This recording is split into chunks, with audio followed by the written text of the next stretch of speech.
Alright, good morning, Illuvium community. How's everybody doing? Hope everyone's having a fantastic day. Personally, just trying to get into the swing of things here. It's been a little bit of a rough morning, but I mean, we're trying our best to keep things going, stay positive, and keep the fun times happening. Because, of course, especially here with the Illuvium side of things, it does look like we have a pretty interesting week up ahead of us. Of course, I think it's about a day after, or no, just yesterday. Yesterday they had made this post on X. This one actually made it on over to X, so I do want to show this off real quick because I think it's kind of important. And it'll kind of get us the gist here of what we can expect moving forward here. There we go. And I did not set my camera, so I'm not there, but I'll quickly fix that up. Alright, there we go. So yeah, just announced yesterday on the Illuvium Twitters, we see right here in front of us here. So Town Hall, not just a Town Hall, but Town Hall Week is coming here, which is kind of interesting to see. And based off of the Discord post, which I think went in a little bit more detail, but basically, we're going to be expecting basically a day dedicated to every individual game. So on Sunday, it'll be for Illuvium Beyond. Monday will be in regards to Illuvium Zero. Illuvium Arena will then be on Tuesday. Wednesday will be the Overworld / the MMO. And then on Thursday, to wrap things up, it'll end up being the Risk to Earn game getting its own section as well. So I found that kind of crazy. An awesome little announcement there. So what does that mean that we're going to be doing today? Well, we're going to be going over, I guess, what my wish list is. Kind of some of the things that I would hope to hear about during the town halls, what I think might be talked about. Some things that I think will probably just be quiet. We'll have to see. But of course, all just speculation. I'm not an insider. I don't know anything. I'm just a guy on the internet speculating. But I can also throw my little wish list out there and see if maybe we can call a few things right later on next week. Oh. So how are we going to do that? We're going to hop into Overworld. Of course, I had made the schedule for this week prior to knowing that come Monday, Overworld would be shut down. So I had absolutely nothing in regards to Overworlds until then. And of course, it ended up being closed down. So today's going to be kind of my opportunity. I'm going to do about an hour and a half or so of Overworld runs just to get one last ditch effort to see if I can maybe catch myself some upgrades in the roster here. Going to be specifically looking at Abyssal Basin. That's where a lot of the alluvials that I like to play with end up kind of residing. So we'll go maybe for a round or two there, depends on how long. And also, it's my chance to maybe level up a couple of my more powerful alluvials. For the longest time, I've been bringing my alluvials kind of up to the same level, getting them up to 30 and then kind of calling it there.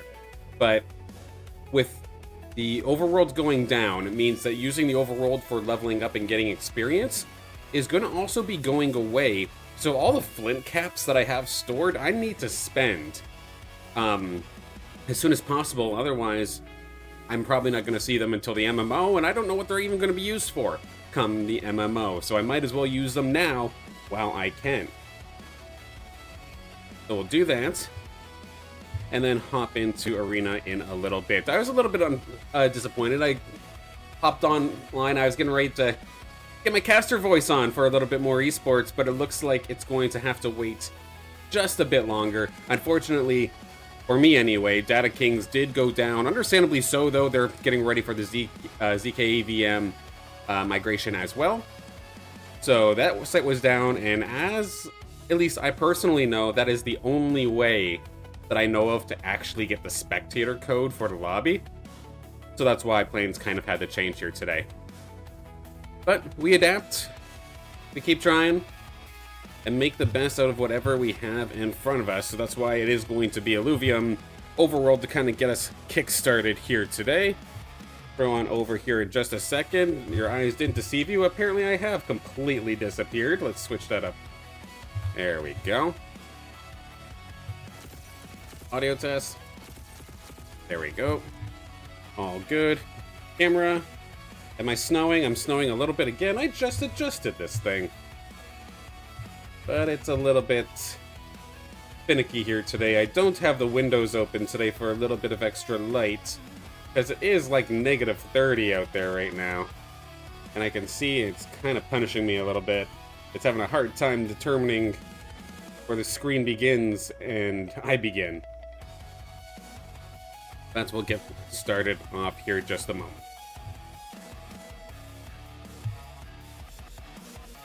Here.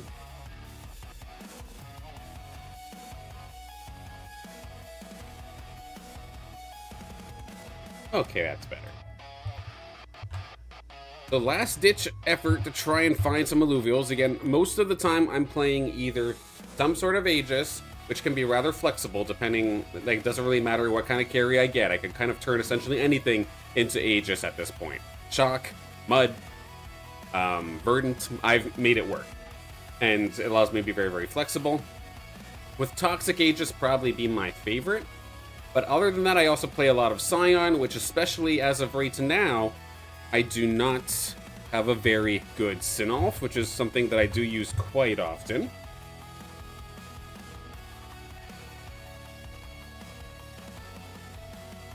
We're not going to have much for a happy medium here today, are we? Shoot.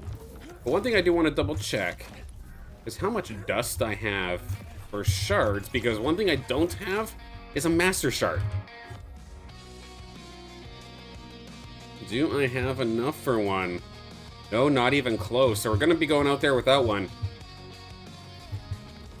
Which is definitely a dangerous game, because God forbid I do actually find a Sinolf that has like perfect stats. I'd end up being forced to go to the marketplace and make a purchase.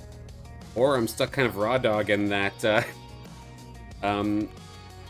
catch rate. So we'll have to see how it goes. I think I'm going to have to suffer the cold here. The green snow's kind of bothering me. I'll be 1 second. My apologies.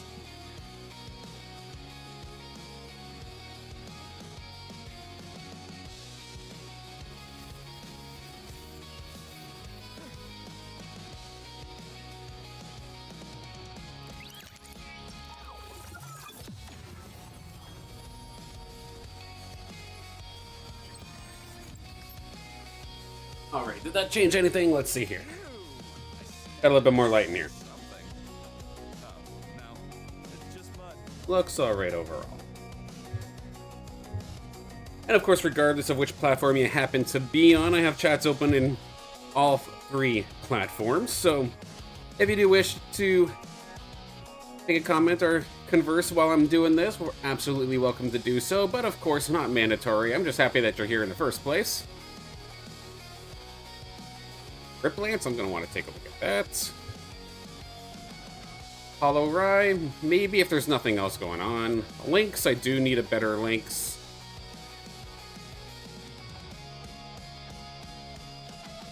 Hollow Monk here, I've got a Dark Hollow one of those, so I'm already happy. I'll get a little less picky on the second run through here. Stoic Lynx, Nimble Flora Lynx, we'll take a look at that as well. Chikoro, I'll take a look at, potentially. Fox Oracle, hello, good morning, greetings. Exalted App-on, we'll gladly take a look at that here. Archelian, Virtuous Hydro Lynx, this area is pretty good, it looks like, my goodness. Gyaradulox. That is a bunch of pretty decent alluvials here. The first one that I'm going to take a look at, though, is Riplance. That is potentially, if like I have a Riplance right now, but it's only in I think the 60s or 70s in terms of TPI. If I somehow find a godlike Riplance, that might be my go-to pick for the majority of my matches in Arena moving forward. So, gonna be going that way, also towards the Lynx here as well. Yeah, so that was quite the surprise though, seeing that not only is the Town Hall like happening this week, but that it's not just one long one, but it is going to end up being, again, a multi-day kind of affair, just to make it much shorter. I'm actually kind of surprised they did it this way. There's a lot more mornings for everybody to have to worry about, but it does let them really hard focus on each title, which is kind of cool. As long as there's something to talk about.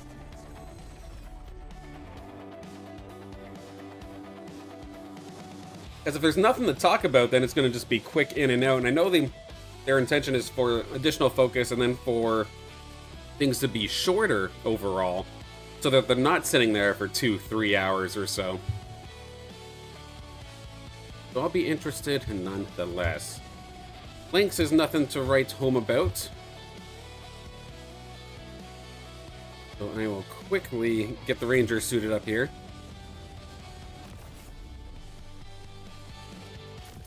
But it is kind of sad, again, with the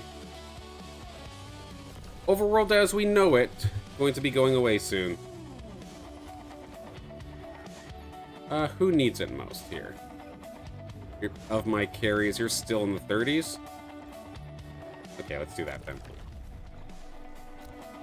Let's do something like this then. Let's see if you can do it.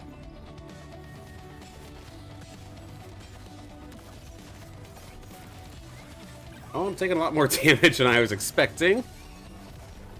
Okay, come on there, Goyle. Please keep my Ranger alive for at least a little bit longer. And all is good. Yeah, we're cruising now. If the Ranger dies, I don't care, because that doesn't cause a fatigue penalty to any of my team.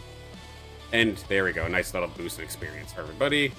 But we'll let these ones all slide. The best thing there was the Caradulo, but it doesn't have, like, any health, so I'm not going to stress about it.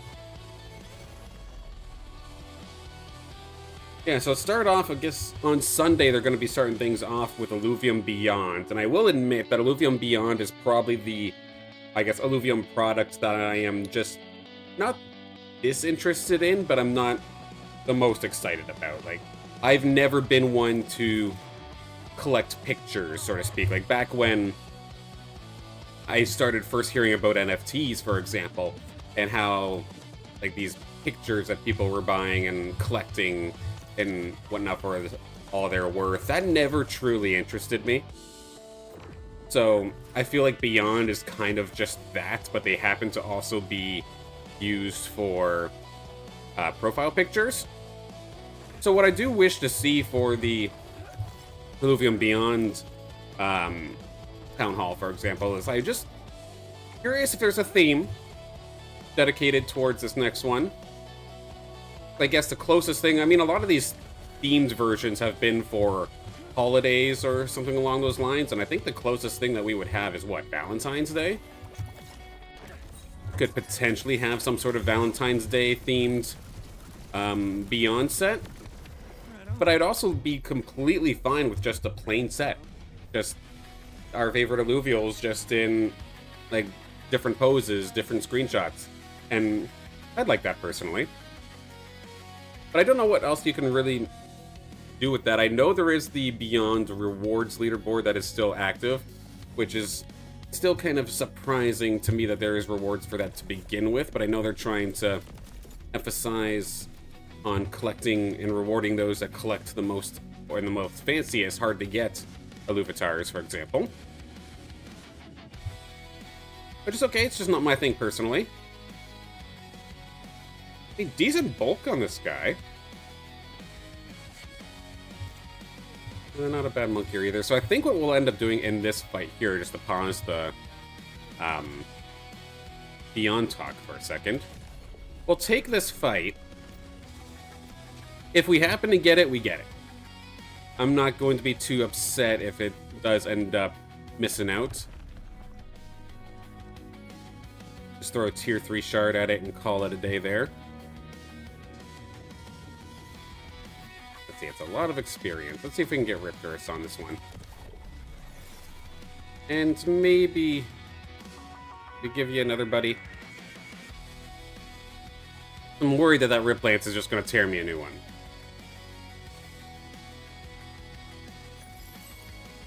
Here, get Monkier in there. Just do something like that. Yeah, so my expectations for Illuvium Beyond is not too high, because again, it's just not the thing that I'm most excited about when it comes to the Illuvium network of games or universe of games. But I'm always down for new profile pictures, and if they happen to have some cool ones there, heck, I might rip a pack or two or open a disc or two one day. But But right here, right now, that's the gist of it. No major thoughts elsewhere. If I fire the tier 4 shard at it, ends up going up to 63.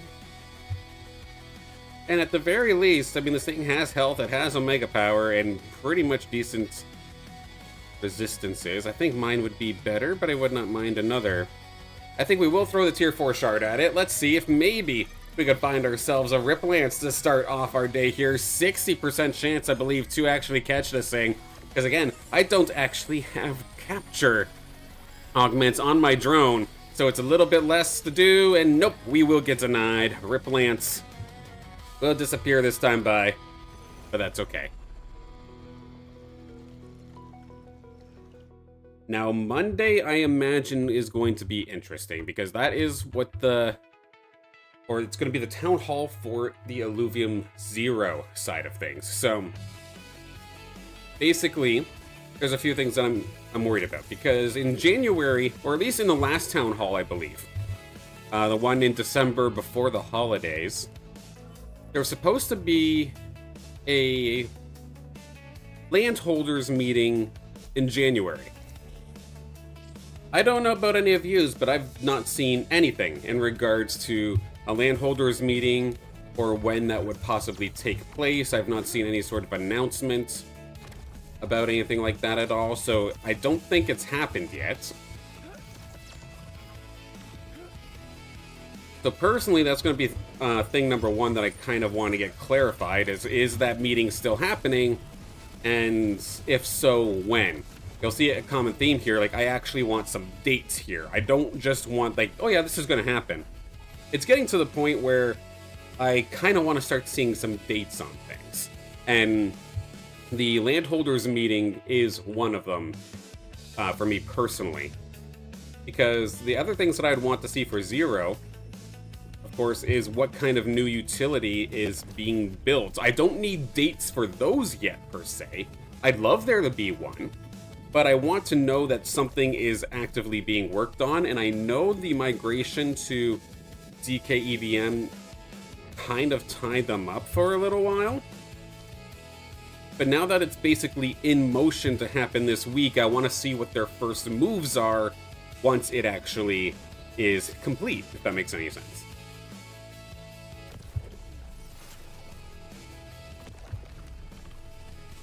Be funny.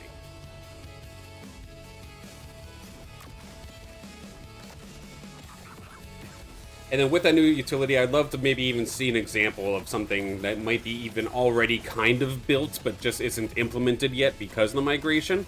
Like, I know I've probably been talking about getting excited for something since, what, September? Probably September, talking about the training gyms, for example.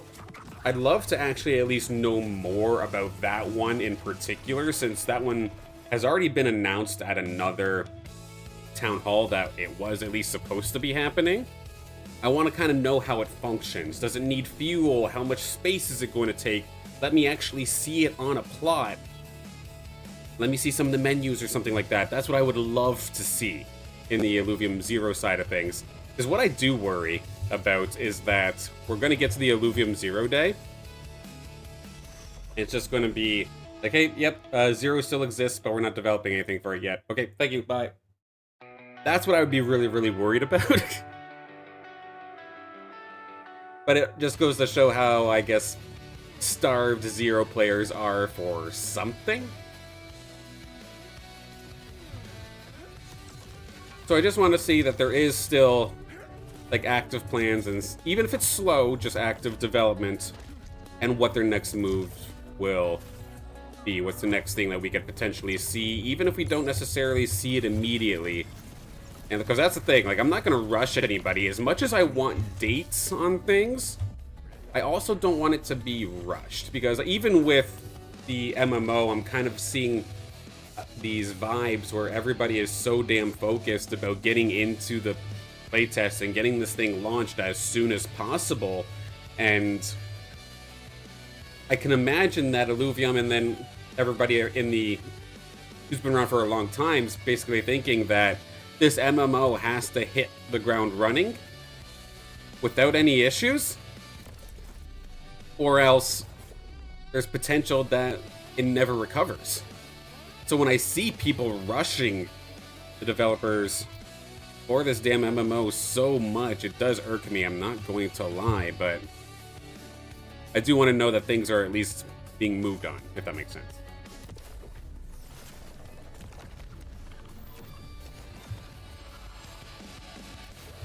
Okay, we'll take a look at these here. Floor links is the one that I'm looking for in this instance, but let's make sure that we can take everybody down first.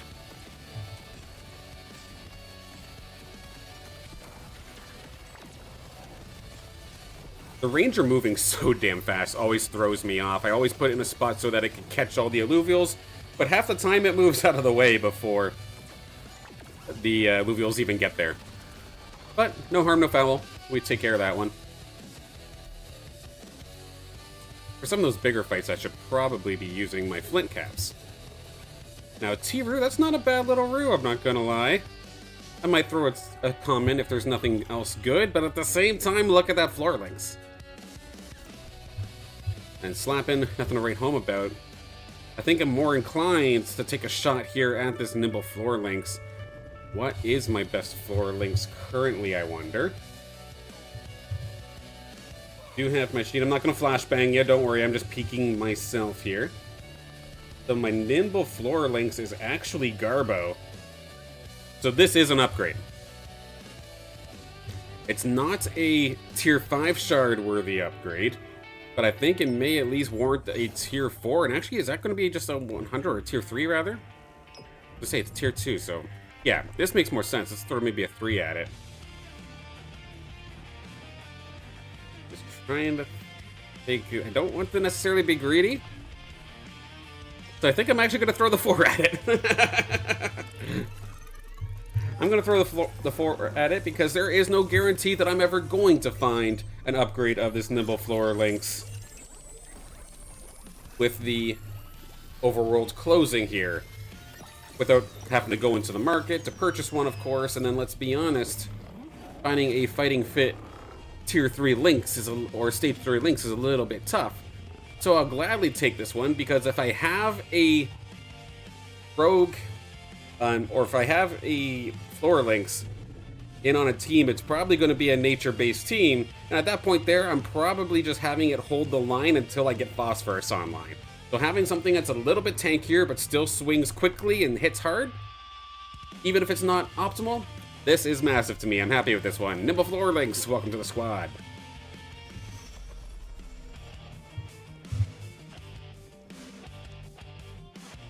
Okay, then the one that I'm personally the most excited for in terms of stuff that I'm wish listing, or that I'm hoping for, it's going to be Tuesday. It's for the arena side of things.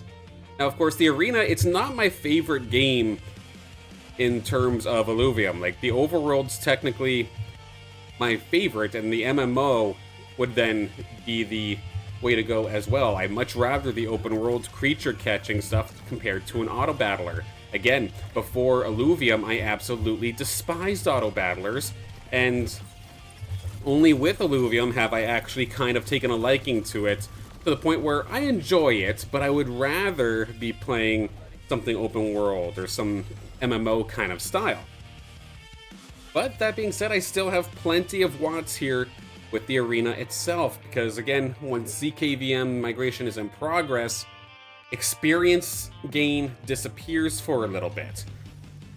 First off, I'm really hoping they turn that back on as soon as the migration is back online, with experience coming at the same rate that it currently is. I really hope it does not get nerfed. A couple decent alluvials here, actually. My goodness. Might just throw a common shard at some of these. But there's a couple decent, or like the way that it feels like for experience right now, like it feels all right to me overall. Granted, I'm not sitting there grinding away on the arena like hour after hour, at least not anymore. But I still definitely enjoy my time, and I'm thankful that at least right now it does feel relatively rewarding.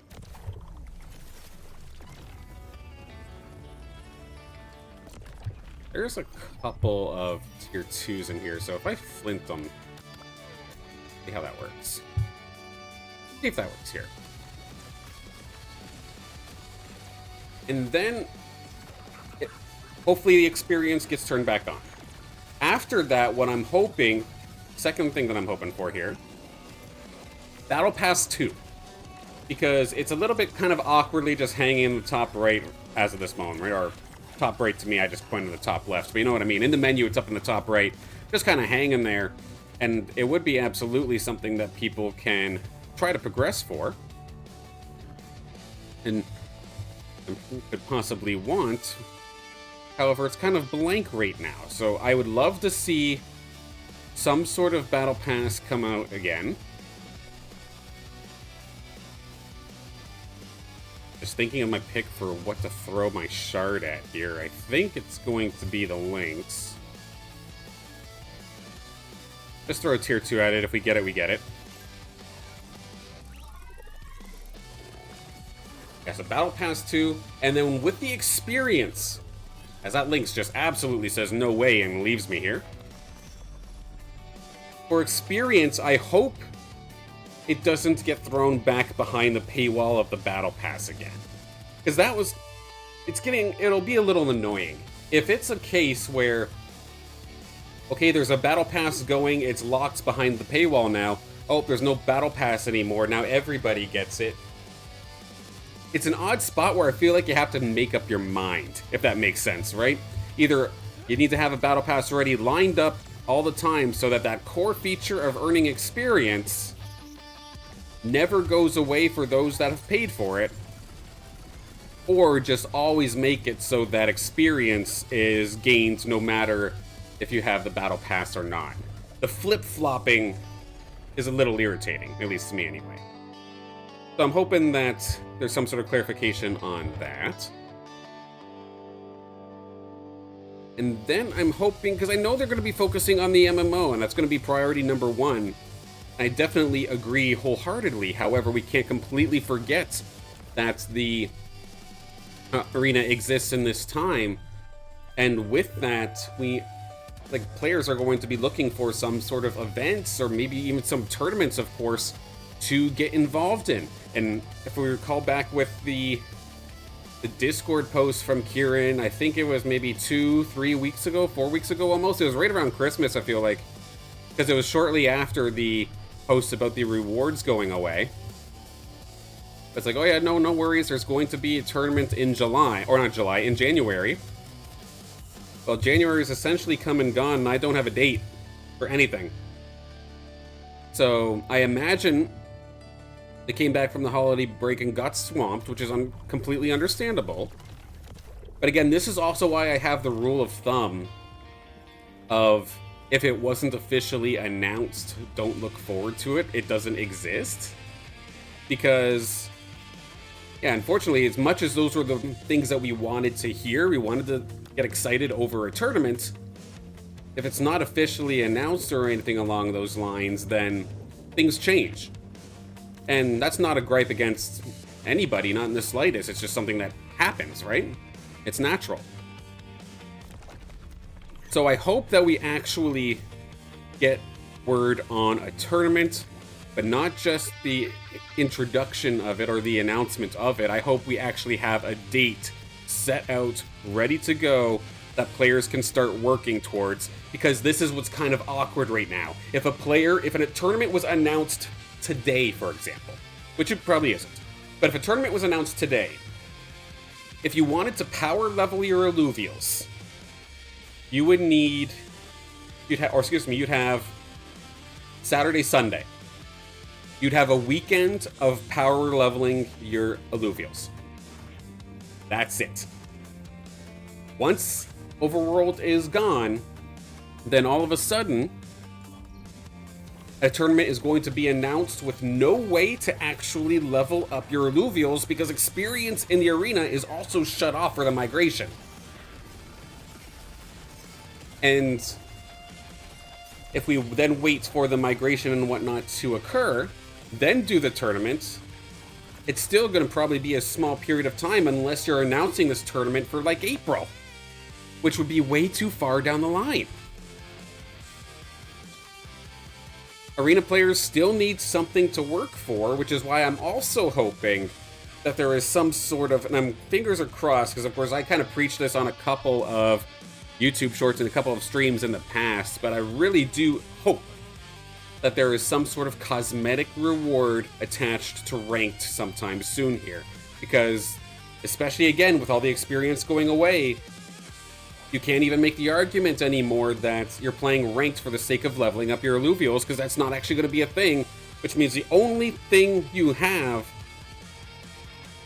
to like earn as a player, or to kind of be rewarded as a player for ranking up super high, is to see your name on a leaderboard, and if you get into the top 20, get shouted out on some guy's stream every Wednesday. That's basically it. We need something to actually draw people in to want to compete.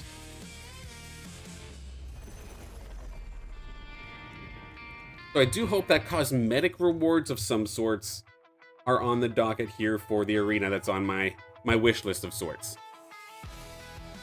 And then again, tournaments. I really hope that either a one-off tournament of sorts or a series, it doesn't really matter. Heck, it could even be just a new community set of tournaments. That would be perfectly fine. Like, as much as I'm sure they wouldn't mind, like the fact that I'm having the thoughts in my mind right now of my broke-ass self wanting to host a tournament series just to have something for players to fight for should not be a thing. I should hopefully have some sort of, or the league should hopefully, excuse me, the game should have some sort of thing, even if it's just a weekend thing, where it's all just sit and go. Don't even do an actual bracket or anything along those lines. No grand finals or anything along those lines or anything like that. No, just do pure sit and go. Even if you just had something like that, some sort of a way for the competitions to happen, that'd be so cool. But again, if they're relying on Data Kings, for example, we're going to have a situation like we had today, where Data Kings is also tied up due to the migration. So, is it going to be a couple weeks before we get to see really anything? Is what I'm curious about.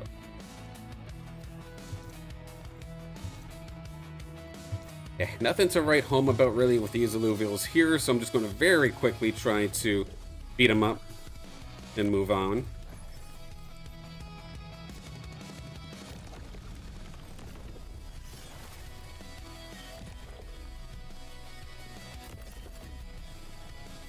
Got a tier 5 in there as well. Rampy coming to show up. The Lynx over here. Is that a Virtuous? Okay, it's not bad then. Okay. He just buffed my melees. Use my caps. Because there's 1, 2. Let's use the big guys. Get the squad leveled up quite nicely here off of this round, hopefully. And before I just completely undershot it and all of my alluvials die, as I see my poor little TNT getting a sent for a world of hurt. But no, they're out of the range of the Rampy Omega, so we're good. Yeah, so I have a lot of hopes here for Arena, because the game as it is, I don't know what else you could really do in terms of features, other than adding new alluvials, which kind of brings me to my next point, is the thought of set 1B. Again, this was another scenario where it wasn't truly announced, but it was talked about at previous town halls, right? And in the Discord. So everybody's excited for something to come out that doesn't technically exist yet. And it does make sense. Like, I honestly could probably go through a whole video of what classes and affinities need a new unit to truly flush out the current scape of the arena. So a set 1B would make sense. But does it actually truly exist? We've not gotten really any word. I mean, there used to be some artwork in regards to new alluvials, for examples, but I think a lot of those essentially got turned into some of the bad guys that you'll end up seeing in the Overworld MMO. So that'll be a little bit different.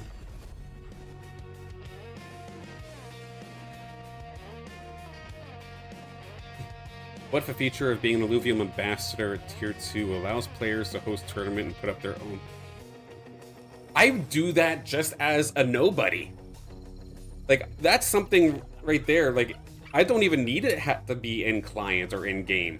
Like, I could very well easily show up in 2 weeks and make an announcement of, welcome to Silent Slaughterhouse. We're gonna pick our top 8 players who applied with this little Google Docky application, and we're gonna have a match that I personally shoutcast 1 of 8 for your opportunity to maybe get a shot at one of my Illuvials. That's something I don't need anybody from Illuvium to tell me that I can do that. Not in the slightest. Like, anybody could do that, and I don't need it to be even installed in the client or in the Illuvidex. That's just something that I can micromanage myself. I've hosted a bunch of tournaments. I hosted, like, Super Smash Bros. Weeklies and major tournaments for years. Fighting game tournaments for years. This is not that much different. And I could absolutely do that without anybody from without having to bug anybody from Illuvium. Just the only things that I would personally need is maybe just the lobby code so I could spectate a game. But even in a worst case scenario, if I don't get that, then I just need people to do it the old school way and just stream their Discord lobbies. Do it, I dare you. I mean, we'll see what the landscape looks like. Because here's the thing, community tournaments are nice, and I know there is a void right now currently because Dreamers Esports is no longer a thing, right? They were kind of the kings in that sense of holding the competitive community together while we waited for Illuvium Pro League. But unfortunately, the well dried up there for them. And I know they clawed. They fought their way to try and get there, even to the point of getting Teamfight Tactics involved. But I know at that point, too, they lost a little bit of favor with some of the community, because it wasn't just about Illuvium anymore. It was, you can kind of tell that it was starting to get turned into a business, and that gets a lot of tournament organizers really, really bits, because 100% they need to make their time worthwhile. But the moment that your tournament series starts to sound and feel like a business is when people tend to turn on you. I've seen it firsthand in the Smash Bros community very, very often. Fighting game community, same idea. And it kind of happened to Dreamers Esports a little bit as well, when you started getting things like the Dream Pass and other things online. But at the same time, I get it. They're trying to make it worthwhile to actually keep doing it. And that's why, honestly, tournament organizers, it's a thankless job.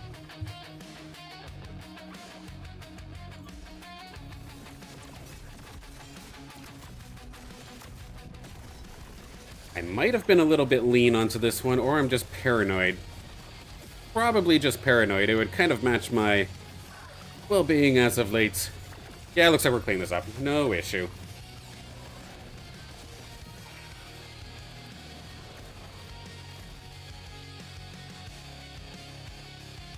There we go. Almost 1,000 apiece here, thanks to that flint cap. There we go.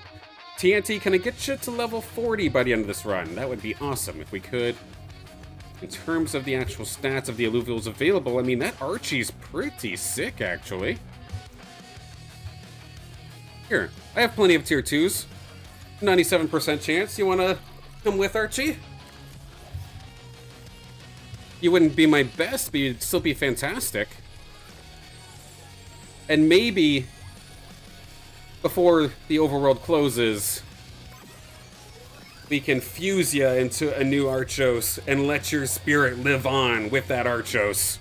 Because look at this guy. Perfect on 4 stats. Movement speed does not matter for an Archie.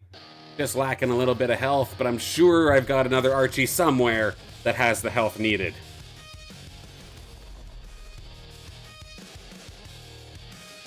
Now, here's the thing about everything I just said, though, in the past.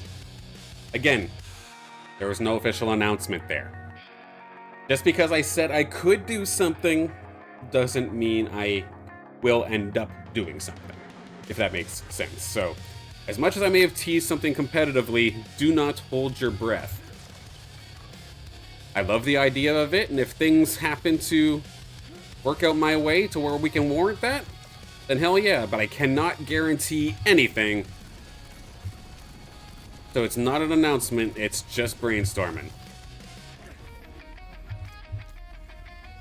Come on, buddy. Let's do this. Made your own Discord, about to make your move. I definitely love to see it, Fox. I know you got your stream up that one time. I think I do have you subbed, so I would imagine when I see more coming. I know you're a busy guy, but I look forward to it. Oh, we got some stage 3s up in here this time too. That's a beefy boy over there. Let's take a look at what we have. The little Tofi, not a bad little guy. Blue, nothing to write home about. How about the Virtuous Hydrolinks? No, not really worthwhile. So I'm just going to beat these units up as best as possible. And we'll call it, not a run, but we'll call it a battle here. How's there so many? Can I even bring TNT in this one? Or do I even want to just maybe try and save some space? Like, how many do I actually need here? Do need to still give my ranger his weapon. Oh, absolutely, Fox. As much as content creation can be seen as competition in certain regards, personally, I don't see that way, because if everybody's growing together, or, excuse me, if more people are streaming, it means there's more eyes on the game. If there's more eyes on the game, it means that all of us are kind of growing together. And if we're growing together, we can keep working together. That's why, as much as, like, I could say, oh, you're in competition with Scoriox, for example. It's like, no, he's a partner. It's all a partner. Like, oh, Fox is streaming. Like, are you worried about them? No, they're a partner. Heck, Crypto Quick Chat's been streaming a bunch more. Big Man JB's been streaming a bunch. Are they somebody I'm playing against? No, y'all are teammates to me. So, I want to see everybody flourish.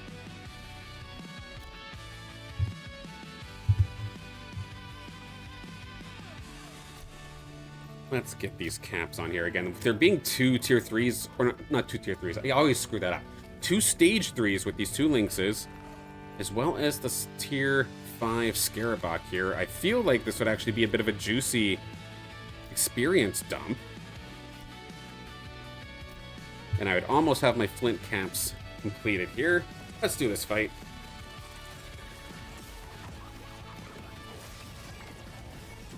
And that's why with the This Week in Illuvium, for example, I have the dedicated community tab as well, because I want to promote the fact that more people are just streaming. I made the joke in a short before, on a stream before, where I feel like if I'm the best at something, it means that something's wrong. So I want to bring everybody up. Heck, if somebody eventually in the Illuvium space, like, gets better viewership than me on a stream. Heck, say with Scoriox. Their videos and anytime they stream and whatnot, blows me out of the water, but I'm happy for them. That's good. And I'll get there one day.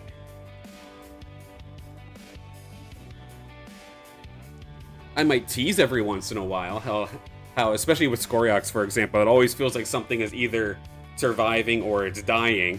But I get what they're doing. It's how titles and YouTube stuff work. So I tease a little bit, but I'm not mad. I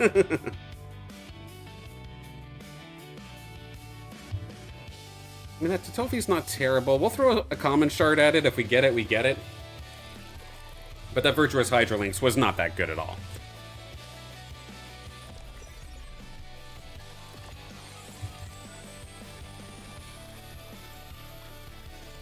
And then Wednesday, as we do end up picking that little Tofi. Pretty solid little guy. Not necessarily perfect on many regards, but at least level 4 on a handful of stats. And with movement speed being the weakest, that's fine. You're a Tofi, you don't move anyway. That's fine by me.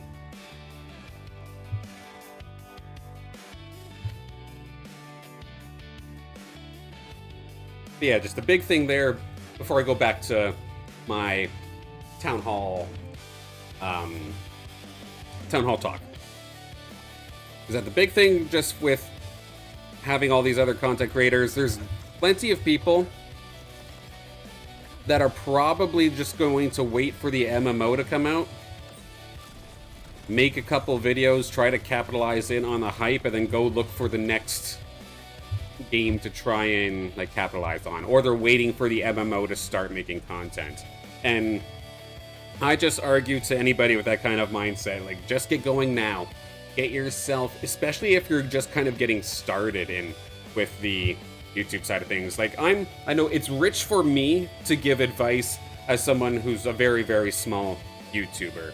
And, like, sure, even when I had my past job working with college esports, you can argue that even then, the Twitch channel was relatively decent size with a couple, like, tens of thousands, 20,000 followers. But the YouTube channel was definitely less to be desired. So I definitely understand if it's rich that I'm trying to give advice, but all I will say, doesn't matter, like, take it or leave it, but just get started. Get used to the process, for example.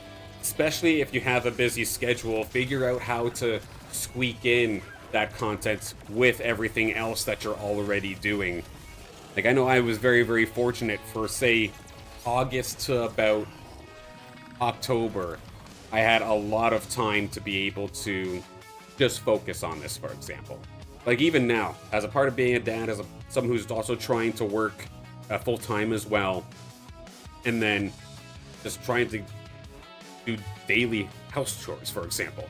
It seems simple, but there's a lot to keep track of, and figuring out how to balance content with all that was a huge skill, and you don't want to be learning that when it's crunch time, when it's the hype time. Learn while it's slow. That way you're ready for when it's hype. At least that's my mindset on it anyway.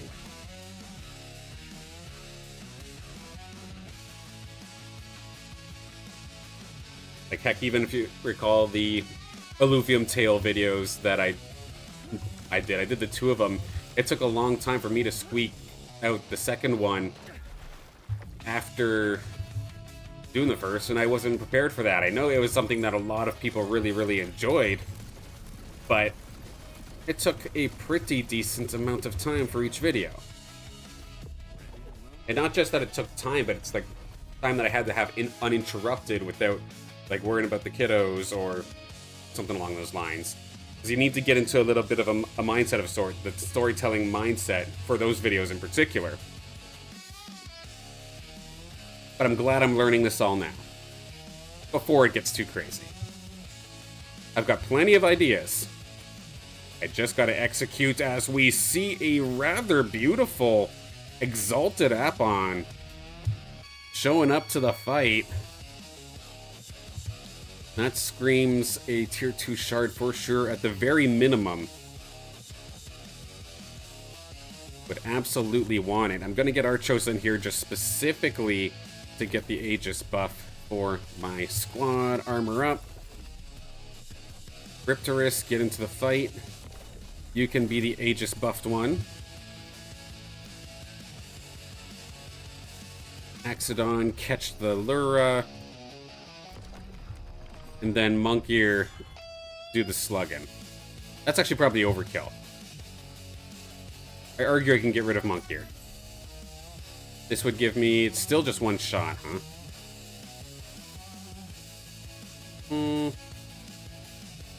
I traded and rip... Oh no, it's still 55.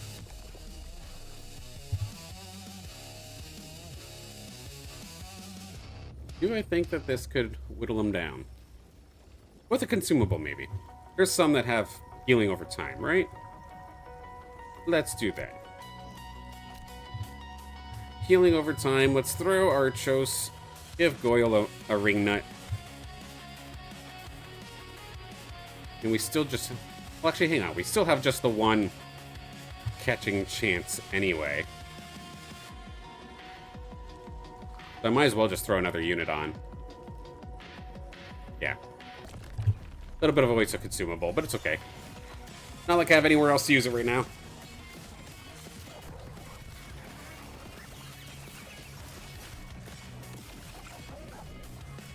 Somebody lose a marker? The cats are coloring. Interesting.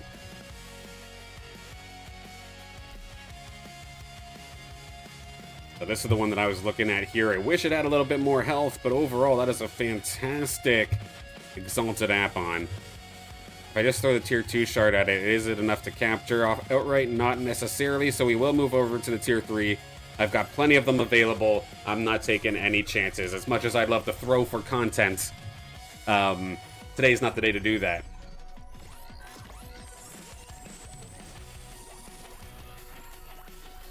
So this will be an absolute massive upgrade to the squad. Let's take a look at this one here. This Exalted App-on. Perfect in terms of attack damage and Omega power. Level 4 on its resistances. Looks like level 2 potentially here onto its health, but then level 4 onto its attack damage here as well. But definitely going to be my best Exalted App-on, because mine currently, if I do take a look at my sheet, I won't flashbang you, I promise. It's actually 80 TPI, so I mean, this is kind of close, actually. Still a good one nonetheless, though. Happily pick that one up.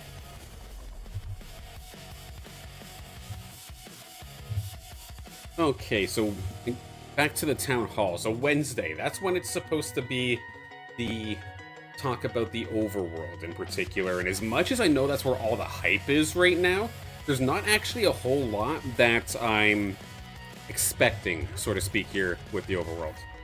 Dr. Spoon, hello! Hope you're having a great day, and thank you so much. Yeah, because the overworld and MMO. So, of course, the MMO's on everybody's mind as something that's going to be extremely exciting that they want to be a part of. But in terms of something that could actually have an announcement, I might be lowballing it, but at the same time, I'm not really expecting much. Because what I do expect is that, like, small private playtest 1. I'm hoping that gets a date, where they just start to kind of begin the process of bringing in some people in. However, I do not expect any sort of announcement in regards to a public playtest or something like that. If anything, it's going to be, I imagine, private playtest after private playtest after private playtest. I don't see there being a open playtest for a very, very long time, and personally, honestly, I wouldn't want to see an open playtest at all, unless they have essentially a different build of game, so to speak. Like if the playtest was its own like mini section, but then the actual MMO has different stories, different levels, different questing. That kind of thing, I would hope would happen, because otherwise, if there's just an open playtest, what's going to end up happening is everybody's going to come play the open playtest, and then come time for them to actually launch the MMO behind either a paywall or subscription or whatever business model they do end up going for, people will already have they're full of Illuvium, so to speak, and won't end up being interested unless an expansion comes out. And you don't want people to be already getting excited over an expansion, or you don't want to base your marketing off of an expansion before the game gets released. Do not pull a Pokemon ZA, because that was just annoying. Zerber, hello, good morning. Good to see ya. Glad you're able to make it. How has your last minute, or I say last minute, but you've technically just kind of joined us recently, right? So how's your Illuvium collection going?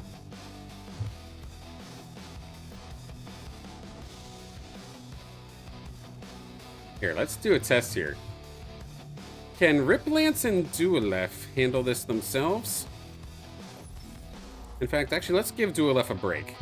They've been out for a couple rounds. Get rid of those consumables. Here. my fighters. Can the Berserkers handle this all by themselves? I think they can. Let's go. So again, in regards to the MMO playtests, I imagine we're going to see an announcement for playtest 1. I hope there's a date attached to it. But again, as much as I see a date, I don't want it to necessarily be rushed, per se. Because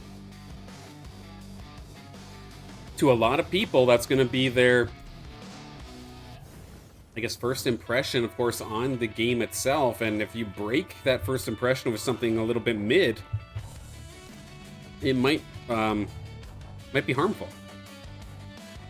So I imagine private playtest, eventually it'll be private playtest into a bigger private playtest, into a bigger private playtest, and go along those lines until the actual MMO is out. But in regards to the actual town hall, honestly, other than the dates, that's all that I can really think about in regards to them talking about it, unless they want to just kind of go over game systems. Kind of see how the game actually functions itself. Do you want to touch on the story ever so slightly? Or like how catching works or anything along those lines. I know they've kind of touched on it a little bit at a previous town hall, but is there any sort of additional systems that maybe they want to take a look at? So for Wednesday, I'm keeping my expectations low in regards to the MMO playtests, or just MMO in general in terms of Town Hall, which I imagine is going to turn a lot of people off. Because, again, it's probably the thing that everybody's the most excited for, but they might have also the least amount of information for. I would love to be wrong, don't get me wrong, but I can see a world where that happens.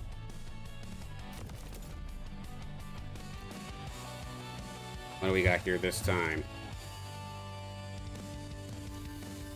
And not bad with the lesser app on. That's basically it. Just gonna essentially run my alluvials dry.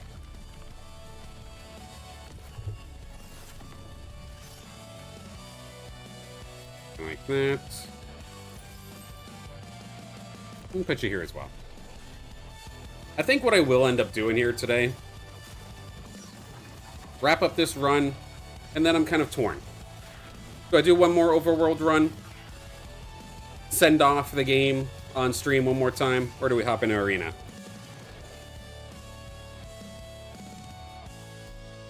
My mind cannot decide right now.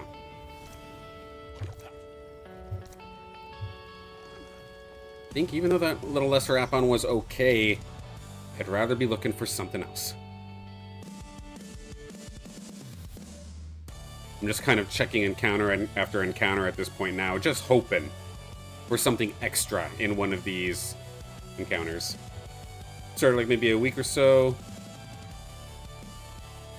About 142 unique alluvials. Just missing some exalted, that's fair.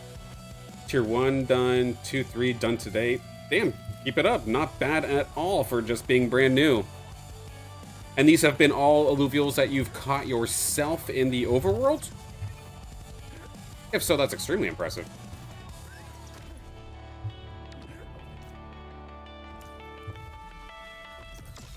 Now, I wasn't originally going after this, but I saw that it was hollow, so let's take a chase here onto this caribou.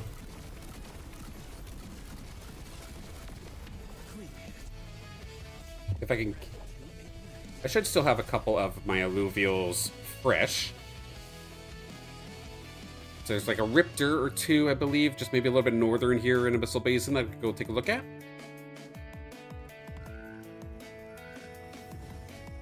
And yes, okay, so all cotton. That's awesome. Way to go. That's really cool. Okay, caribou, I mean, you're not bad for a hollow.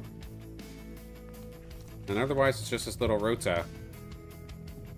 Gotta watch out, of course, for that nimble Emberlynx. Maybe we throw a shard at it. A singular shard.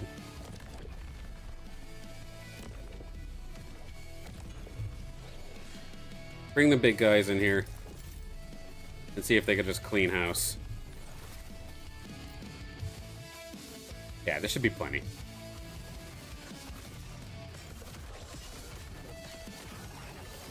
He's sort of lean, but at the same time, yeah, that Lynx really did just chew through my monk here. So I probably should have had Archos in there, put Goyle in there with them, but a little bit of an oversight, maybe a slight positioning error, but not terrible. Lost a Dark Hollow? No, that's always the worst. At least sorry to hear that. We'll throw the yellow at it. If it wants to be stubborn and break away, by all means. But it's only like a 3% chance to do so.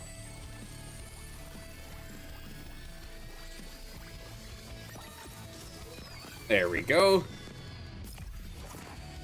And we got our shiny. So, hollowed out little Caribou, maxed out on resistances and health. Or not on health, but maxed out on resistances with some pretty decent health. And attack speed as well. So, I'm pretty happy with that for a hollow. Too confident and only... I feel ya. Oh, that's definitely the worst. Again, I've definitely lost a hollow, multiple hollows actually, from trying to be too lean on the encounter and ending up getting killed. Hate to see that happen for you with a Dark Hollow, though. That's definitely painful.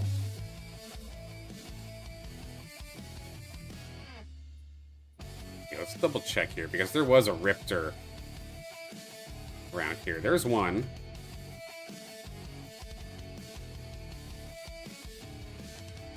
Lagged out there for a second, but we're good. Loop potentially, maybe you can take a look at under a second wind. There is a Riptor as well. There we go. Got a few more targets.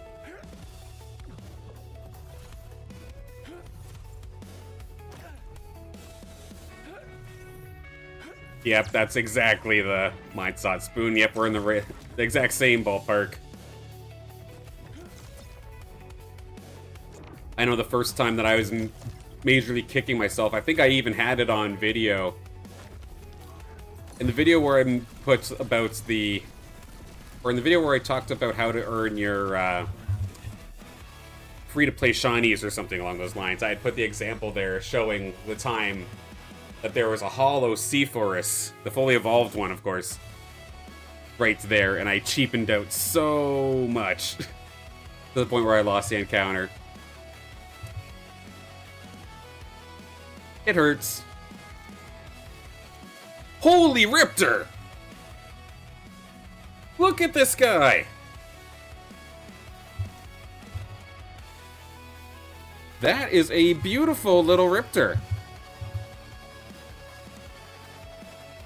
Let's not screw this up. Okay, Ranger, do your thing. Axon, hold the line alongside them. Archos, join in. I'm just gonna overshard the hell out of this. Even if it ends up requiring a tier 5, this might be honestly the last time that I get to play Overworld until it closes. So I'm not going to be cheap on this one. Let's do that.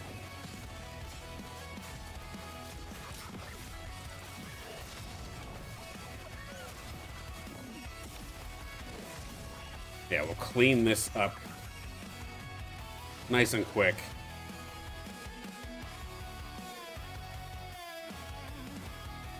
I'm gonna close play the arena. Never played an auto battler, but should be cool. Absolutely. It's definitely a learning experience, but it is a lot of fun. It's probably, at least personally, to me, it's been one of the most rewarding games that I've had the opportunity to play. Once you get the learning curve kind of going. To me, oddly enough, even though the game genres are completely different, I have the same kind of feeling that EVE Online did. Where, yes, EVE is just absolutely brutal game to try and understand. But once you kind of get the gist of it, it's one of the most satisfying games out there. And I get the same kind of feeling with Illuvium Arena.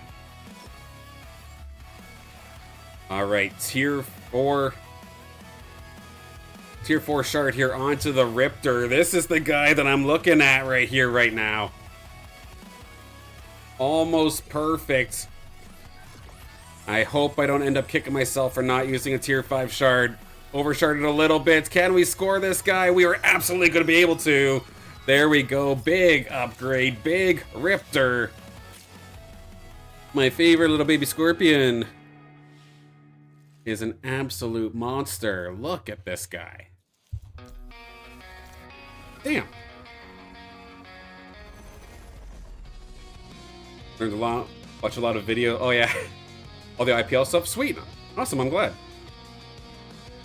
Hope you enjoyed it as well.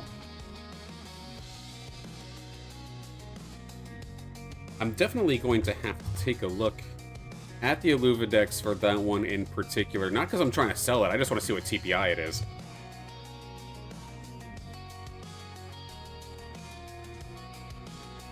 Quickly throw that up on another tab here in just a moment of time. And when we travel back to Sanctum Mesa, then we'll take a look at it. Thank you, Dr. Spoon. Thank you. Now, I don't have any more energy, so I might just shoot a couple rocks. Just because, even though I technically won't really have any use for them once this overworld goes down. But I would also hate to just not use it at all.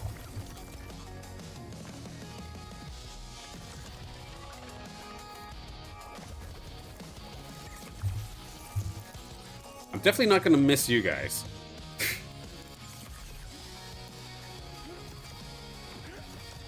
Actually, random thought. You know what I want for Illuvium 0?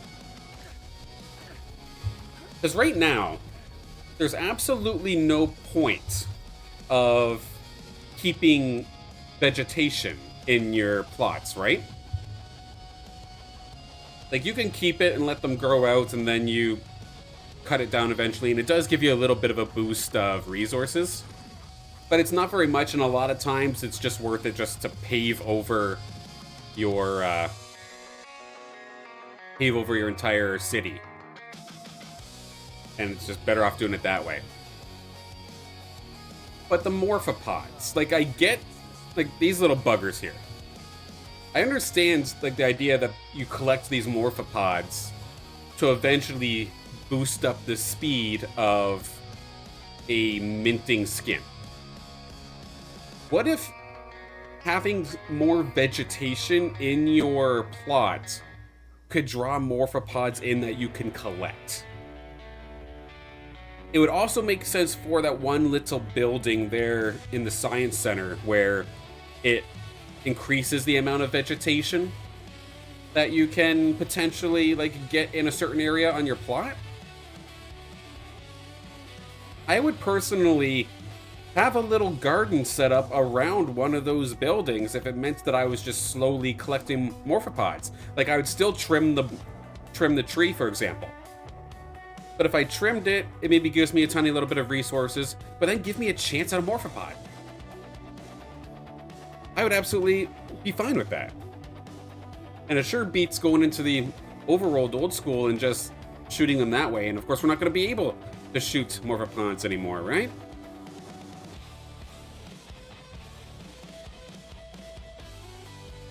And then this little thing here, the decoder. For the very, very first time, I think it was 3 days ago, it actually said something different other than decoding failed.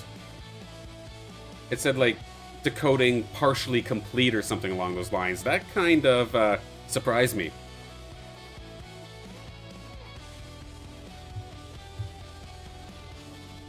Okay.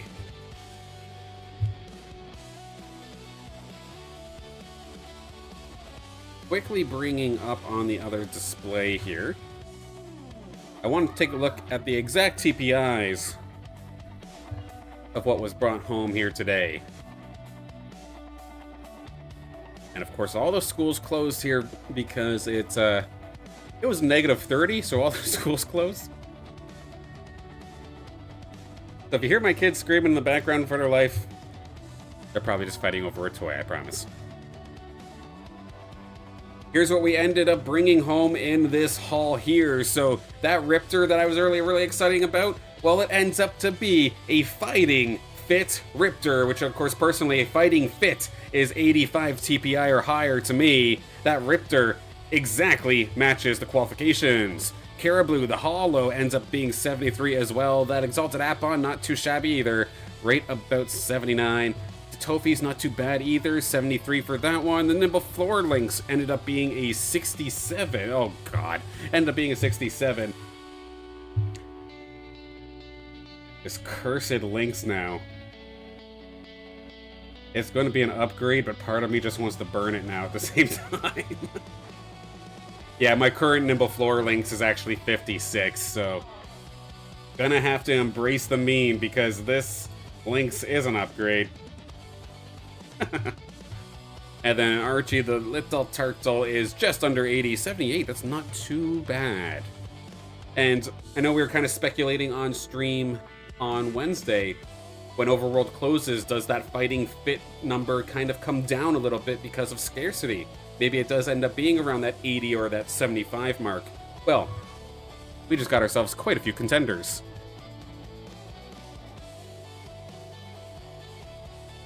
We will make a switch, though. In terms of Overworld, we'll call it there for now. It's been absolutely awesome getting the opportunity to play Overworld as often as I have for as long as I have. It's definitely been years. Of course, I've been around since the first Illuvium Zero land sale years and years ago. Or years and years ago. It's been quite a few years ago. I've not always been under the silent name, so nobody would ever recognize me per se, but I've been around. And just seeing my collection grow and being able to have all these opportunities and stream it to all of you has been an absolute blessing, and I absolutely am excited and look forward to seeing where the MMO goes and where Illuvium as a whole goes in the near future. Just resetting my game one more time, and then I've got enough time for one, maybe two games. Maybe two games here today of the arena. So we'll get onto that in just a second here. I still haven't truly completed my full yap on the town hall either, have I? The last thing I was talking about was the Overworld, so I mean we're close to covering all the topics that I wanted to talk about.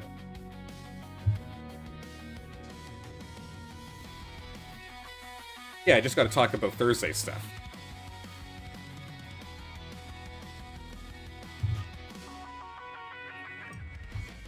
Okay, first and foremost, open invitation to the players out there. If you do want to stream snipe me, that is a-okay, I encourage it. So, I will be hopping into the queue in just a moment's time. Give you a quick minute here to get logged in and onto the lobby. And I'll hit find match, I'll count down. And then also do take into consideration the stream delay on YouTube, for example. So probably when I say 5, that might be the time to click.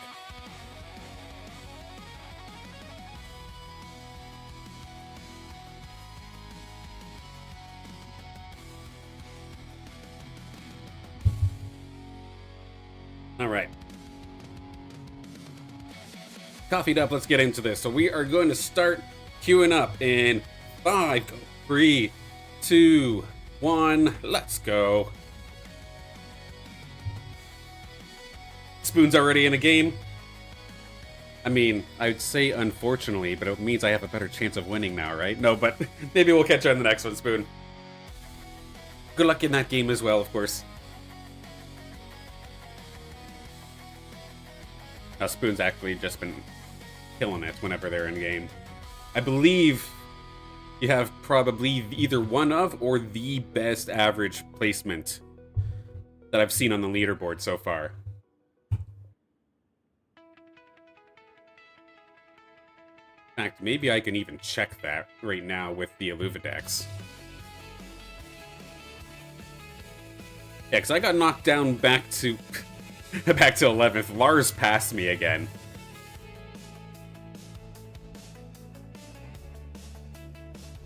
Here to Hype. No time for arena grinding Overworld while we can. Absolutely. Nope. That's perfectly understandable. No, I don't blame you. Hopefully you find a couple new fantastic upgrades to your team or some awesome partners to join you in the last possible weekend here of Illuvium Overworld. Okay, here's what I'm talking about. So Dr. Spoon moving on up here. The 1.12, so the 1.12 average placement is looking like the best I'm seeing on this entire board. Short to follow does look like it's Nick's Hype, 1.28. And then only Web3 Gaming is the only one anyone near close, a 1.14. Fox Spirit Fox is actually playing the game again. Okay, that's alarming. Should I be scared? Maybe. Fox Spirit moving on up here with a 1.09, so they're the only one that I see above you there, Dr. Spoon. But again, it's also Fox Spirit, who, I mean, of course, they're so invested into the game in a literal sense that I would imagine when they're playing, they're serious.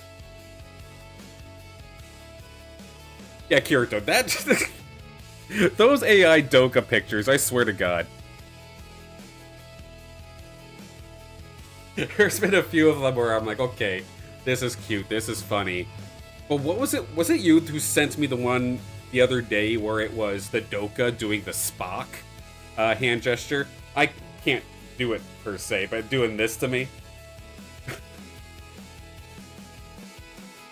There's a few of them that I see there. It's like, okay, this is adorable. No, actually, this is freaking cursed. There's been a few of those.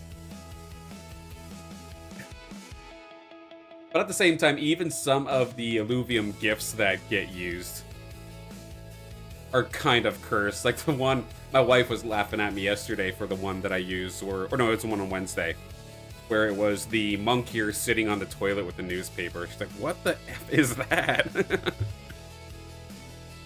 But it's funny. He's the reason my average got worse.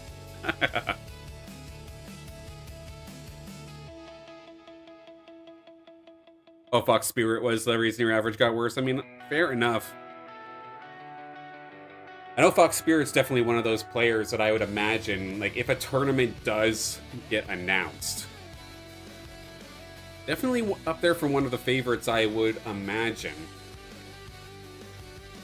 So I know even here in this chat we have a bunch of killers, but there's something about Nox that I'm very, very nervous about when going up against them. I don't know what it is. I mean, perfect alluvials, level 60s at the bare minimum.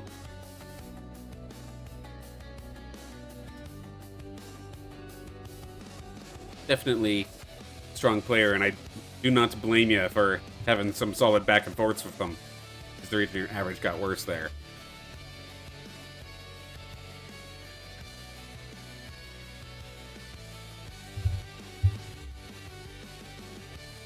A 7 out of 8, almost there. Excuse me. Now, while we do this again, let's talk about the final thing. Of course, it's actually on Thursday. The Town Hall week wraps up with the Risk to Earn game getting its own section. And there's a few things that I'm kind of hoping that they clarify, if that makes sense. So I'm hoping that, one, they kind of distinguish and decide who is the target audience here, because it'll kind of flow with the rest of the town hall, so to speak, and how it ends up going.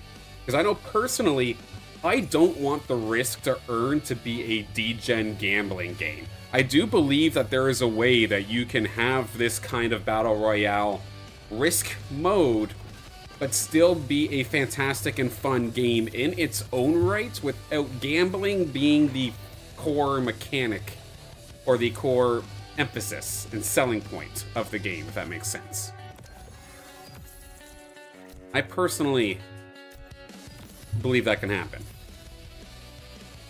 However, it would 100% be way easier to just degen in and focus on strictly gambling, make it completely pay to win with all of these transactions and game mechanics and randomization.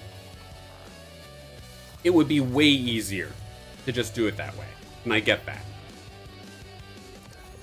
But part of me really hopes that they give it an honest try at actually making it, first and foremost, a fun game. Because the way that the document, the design document that we saw before on one of the later streams for this week in Illuvium, the way the document is worded is sounding like it's set up to be a minimal feeling, set and forget, don't worry about it, you just kind of do it, move on, and do it again. That, to me, is your degen gamble game. And again, if that's the way they want to take it, then I mean, it is what it is. I'm sure I'll still have some fun with it in a certain aspect, but at the same time, I know, at least personally, my Illuvials deserve better than to be sent into the gulag. I know they're just digital characters or digital creatures here, but I will treat them with respect. And I do not want to gamble them off.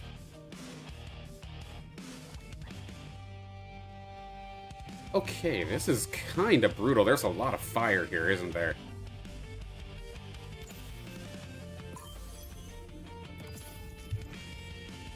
A lot of fire, and I feel like I'm kind of stuck going nature, so this is going to be interesting.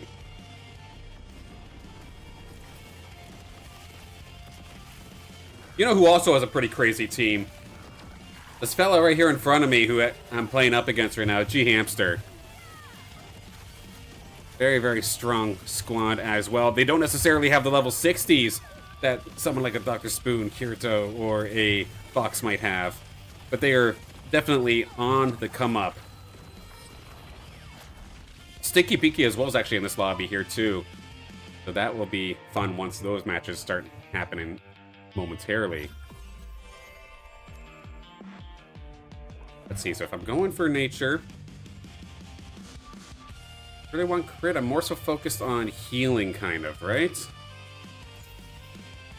Damage amp the closest ally might not be a bad idea. Yeah, we can do that. Speaking of Stinky Pinky, let's take a look at this juiced up chicken. Level 34's got all the augments on it. Will it be able to take care of my little 30 links? Stun from my Grocko definitely made it a little bit difficult, though. We're going to be able to chop it up. They do have the level advantage on me, though, so the numbers might be just ever so slightly too much here. And we will end up going down there. Check Illuvium rank. Who's been building a new team in the past month. Is that a website? Because I've not heard of Illuvium rank. Fox has been improving his team. Furies as well, eh?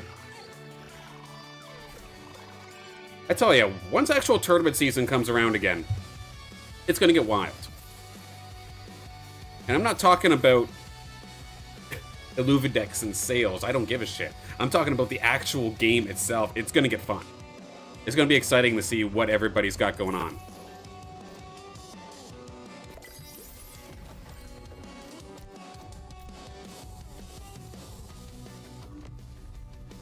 Do something like this for now. Of course, I move all of my units up right as I'm playing up against a bunch of rogues. I might still be able to get away with it because I think my Lynx is just too juiced up. Yeah, they're a bunch of level 1, so thankfully I'm not going to get punished, but optimally on cooldown here would have taken me out. Okay, Valente, let's clean the bench a little bit.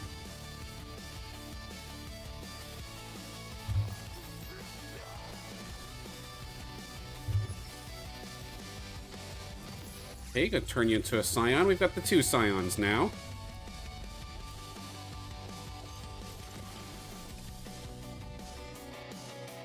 Potentially grab a Caribou.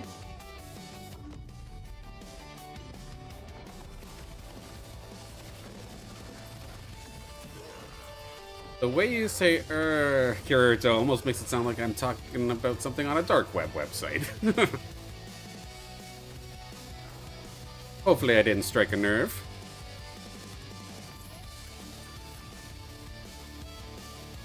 Now the funny thing here with the Arcane Lynx is that as much as they are Scions and Spellcasters, they're actually pretty decent DPS units as well. So I do not mind having a attack damage kind of oriented Lynx. A Vibrat, I believe, is another bot. It's only level 1, so we'll clean through here nice and quickly. Lynx is a good spot anyway. Try and do a little bit of a front-to-back attack here onto the tank line. Should be nice and easy. Nice shot there from the Lynx, and now we can really start to utilize that attack speed that it has. And chop on through.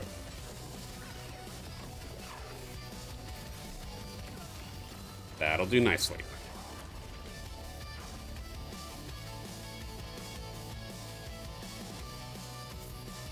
Scoop up another Lynx, potentially for later. Let's level up to 5, and let's see what else is kind of going on. In terms of grass, I have pretty much anything I could potentially want, but I do need to look into possibly finding the drone augment that makes it so that Hyper gets turned off, because that is a lot of fire. Maybe pick up Axon here, or not Axon, Atlas as well. But because of the scenario, I have a decent shot at getting Lynxes. I have a decent shot at finding grass units, or nature units. So I think I might sit at 5 for a minute.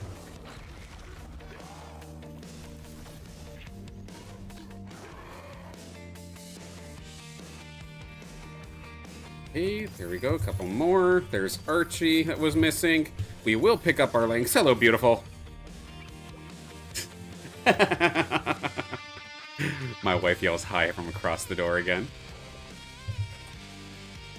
Hello, beautiful. Now, of course, majority of the time, I do not necessarily go for the Arcane Lynxes anymore. However, my Hydro Lynx is actually kind of based. I love this thing. So, looking forward to seeing it in action here up against G-Hamster. Shots fired right through the big tank, chunking it down by half. Leash is going to end up going down. We're starting to see that little dash start to get warmed up. A lot of low health bars, but nobody really going down. And a taunt is going to screw up my Lynx here. We need an elimination to start healing, but we're not focusing the right target, so G-Hamster will take me down there. Now this is interesting. Do I want to make the swap for the Emberling Rod? It'd keep me in the nature side of things, but it would open up the door for Invoker. I'm going to say yes. Just because I love that weapon a lot more. Gameplay-wise, I can still keep doing essentially the same thing. Now, Hetty, I absolutely want to see you here. Did anybody actually pick up Totofi? No, it doesn't look like it. Okay, now that's Kiradulo. You can replace the Groko. Up against Stinky Pinky now.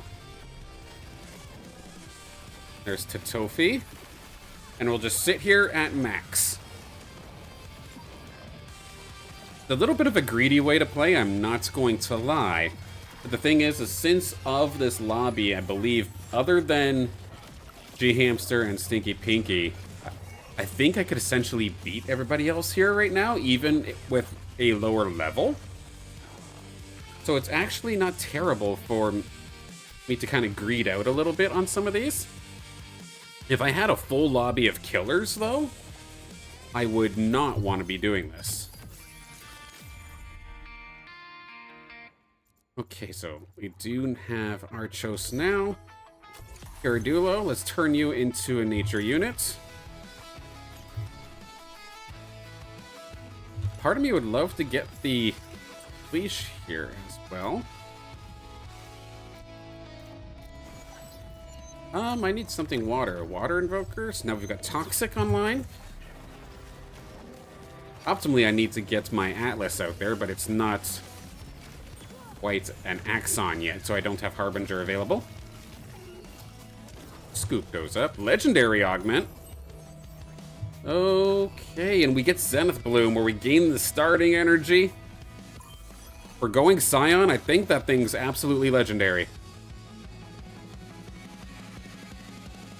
Now, this Lynx casts extremely quickly, so I think I'm actually going to give it to them first. Let's get the phasing down on the Caradulo as well.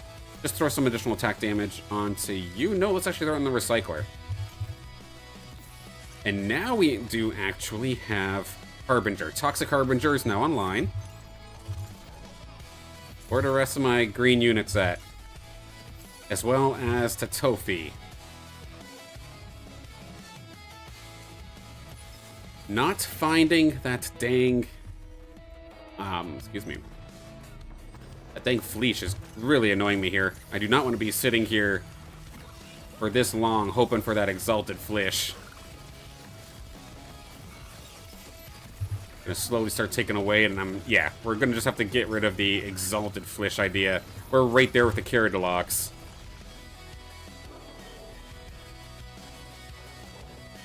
Is there any other TNTs on the board? Not at all, so it's just a matter of getting the right unit.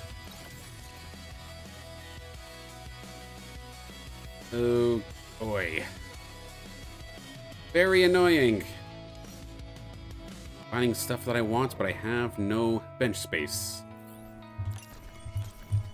Tophi again, there we go. We're almost at Sephoris, and then we can actually start moving.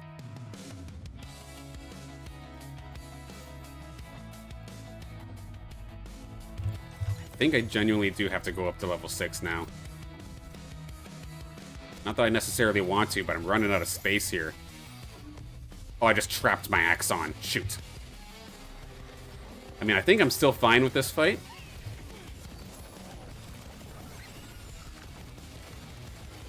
But yeah, optimally, my secondary tank, my off tank, should probably not be having a tea party with my Ranger.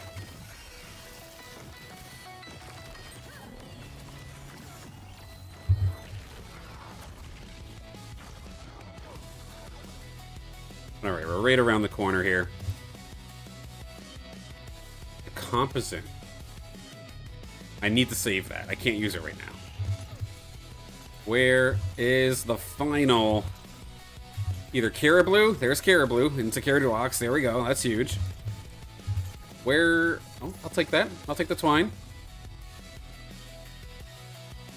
Gosh, that's going to annoy me, though. We're one away from Sephoris.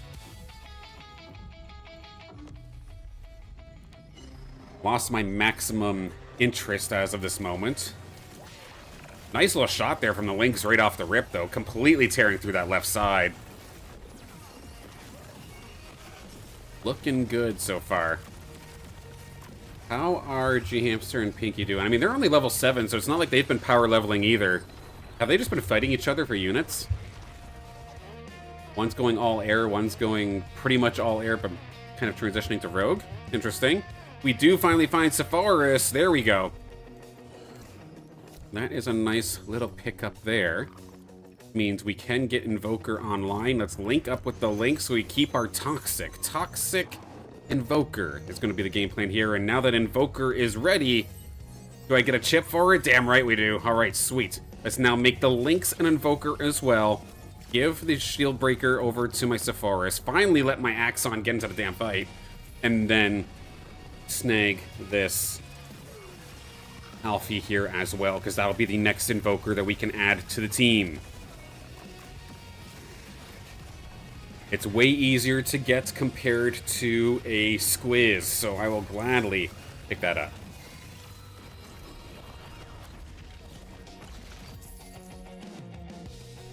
now I can actually worry about levels. Let's move. And it's over. Give you this.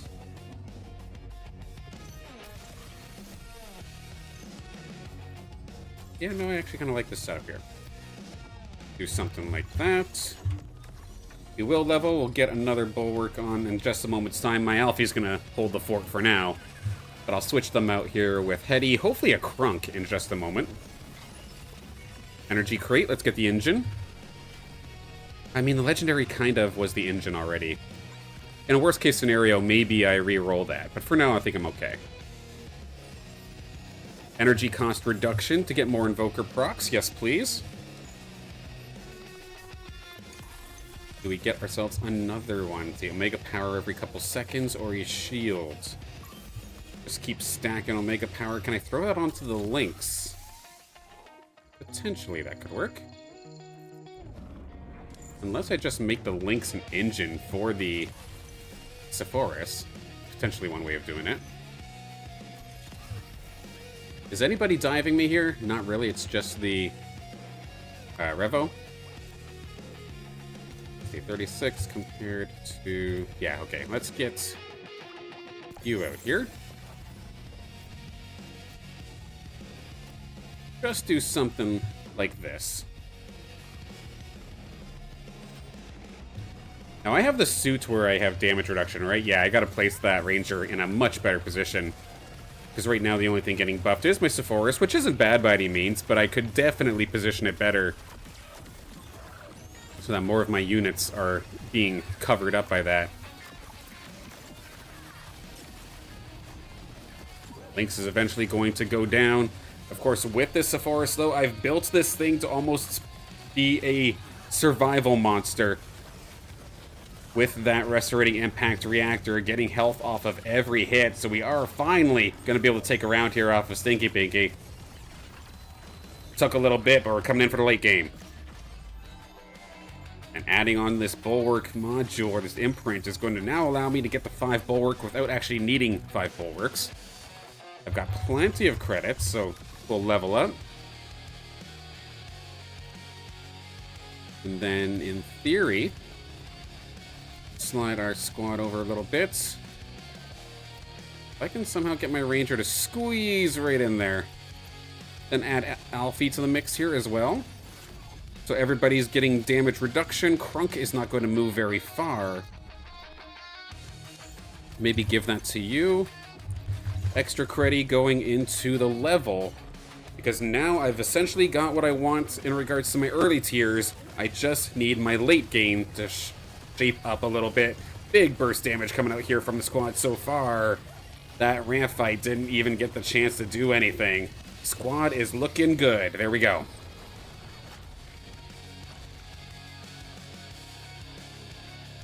Do I want to trade out any of my tanks for a Scarabok? I mean, that wouldn't be a bad pick. Maybe I start building it anyway, even though I have 5 Bulwark because of the chip. Is anybody building Kiriox? No, eh? Oh no, Vibrat is. If there is one thing going in my way, it's that G-Hamster and Stinky Pinky are constantly fighting each other for units right now. With both of them fighting for air. Meanwhile, I have all day to essentially just get the units I want. If I do not win this game, I either dropped the ball completely or just got out-leveled. But I don't think I have a level disadvantage against either of these players. So no pressure to myself, but I feel like I should have this game won. Okay, let's scoop that up here. We can now add... Oh, if we get another Scion, we then get immunity. That's probably more valuable than another Bulwark right now. So, Fleesh, there's a reason why I kept you. Come on back. Just another buffer between you and the rest of my heavy DPS units. So, 5 Scion, 5 Bulwark, looking good. And now we're up against G-Hamster. None of the players currently contesting me at all again. So I don't need to spend, I don't need to roll right now. I'm just going to put this extra credits into leveling. Because yeah, because they're at each other's throats, look at this. I am just absolutely shredding the squad. Nice shot from the Lynx to finish the job. One more Scarabok, so when I can inevitably get to level 10, Scarabok can join. Because like I was saying, I don't need to roll right now. Nobody's contesting me for anything. I'm not gonna die. So when ahead, get further ahead.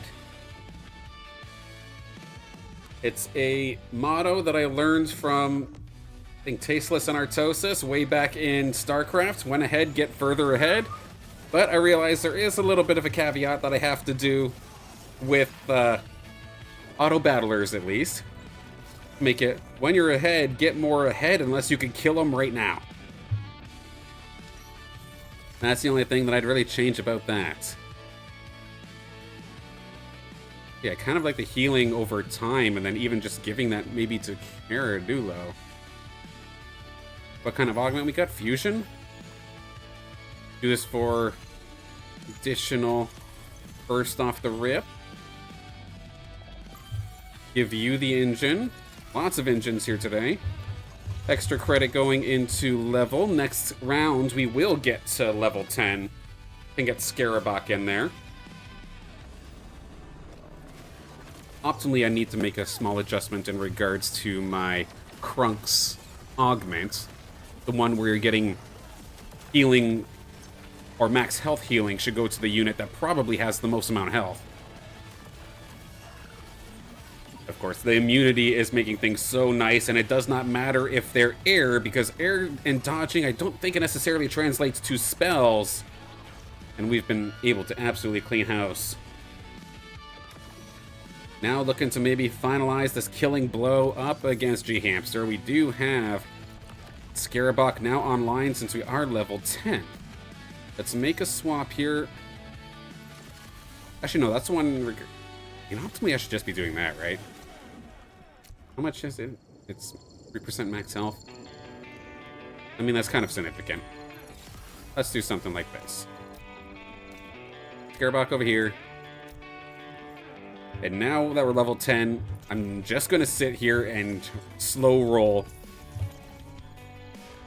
while having max interest, and I am not even going to care about dying right here, right now. We do see Umber online. So, I mean, they're going to fight for it. This will be a close and fun battle nonetheless, but there is a lot of burst damage. And sure, if you might be relying on targetability, well, if my units are already shooting at you, it does not matter, as this Umber is going to quickly learn as the rest of its teammates end up faltering. Umber, can you pull off the 1v8? I don't see a world where that's going to happen. G-Hamster is going to fall. Stinky Pinky didn't beat my Ghost, I don't think, either. I can't kill them yet. And do I even need Squiz? I mean, I could replace the Flish. Who's my higher level one? 20? Oh no, but I'm using that for the 6th nature. So actually, yeah, there is no reason that I should be going for a Flish or a Squiz. We can just slowly build our tank line and just sit at max.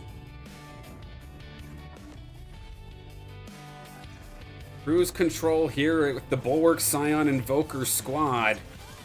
Good shot from the Lynx right off the rip. My poor little Twine is going to go down relatively quickly. Don't want to get necessarily too comfortable, but I also have a 2-level advantage here onto Stinky Pinky, which is not making things easy here for them. And that is just the caveat, of course, of them constantly batting heads with G-Hamster for units. Because you can see, this is a devastating squad. Heck, this Polar Bear might be able to pull it off if it wasn't for just a little bit more burst damage coming out here from the squad. Even when down 2 levels, they're able to keep me honest, which is definitely incredible. This level 60 Jotun is leading the charge here, essentially, with damage alongside this Mammoth 41. Quite nice, and as you can see, my units are only in like the 30s, so nowhere near the same amount of effectiveness. Now what I'm doing here, of course, since I am very close to Dualef, And I believe we are now within realm of kill shot. I'm going to slowly start to roll. That is going to be Dual F Online. Big ol' upgrade there. Can we get rid of that ram fight that's in the middle of everybody, though, please? That would be wonderful. Big shot coming out from that ram fight, though. That did a lot of damage, and it's going to get to do it again. Some nice shots coming out there from Sinky Pinky's ram fight. It is still going. That is actually extremely problematic. Some huge shots coming out here from that ram fight. It did exactly what it needed to do. A big charm feeds me right into the Jotun as the mammoth eats me alive. So as you can see, it's not done just yet.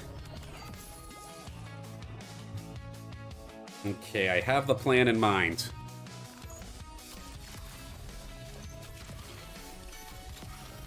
Start off like this. There's no need for me to make a move right now because this is just an NPC round. I have a bunch of augments to retrieve.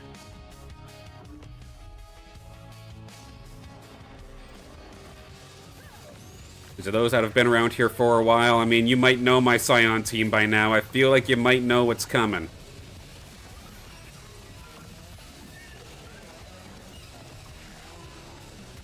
It's basically the similar playbook. It's just a Lynx instead. Getting that augment actually just made this stupid too if I could pull this off. Let's see. We'll take the Scarabok. We'll pick this guy up here as well. Go absolutely nuts here for the kill shot.